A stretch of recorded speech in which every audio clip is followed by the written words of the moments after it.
ஓம் சக்தி. ஓம் சக்தி. ஓம் சக்தி.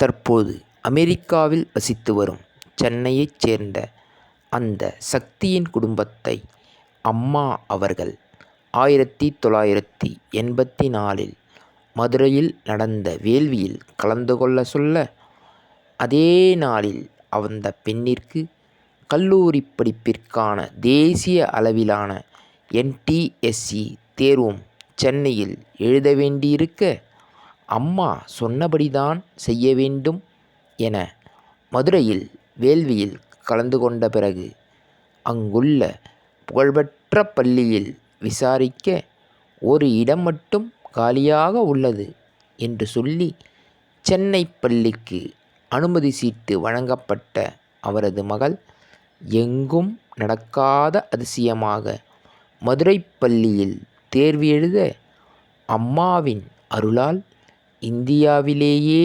10வது தரவரிசை பெற்று அவர் வெற்றி பெற, அதன் பிறகு இந்தியாவின் புகழ்பெற்ற பீட்ஸ் பிலானி கல்வி நிறுவனத்திலும், பிறகு அமெரிக்காவின் புகழ்பெற்ற பிரவுன் பல்கலைக்கழகத்திலும் முனைவர் பட்டம் பெற்று பல உயர் பதவிகளையும் வகித்து, தற்போது அமெரிக்காவில் சிறப்பாக சொந்த தொழில் நிறுவனத்தை வெற்றிகரமாக நடத்தி வருகிறார் என்றால், எத்தகு நிலையிலும் தனது சொல்படி நடப்பவர்களை கோபுரமாய் உயர்த்தி வைக்கும் மகத்தான தெய்வமல்லவா நமது பங்காரு அம்மா.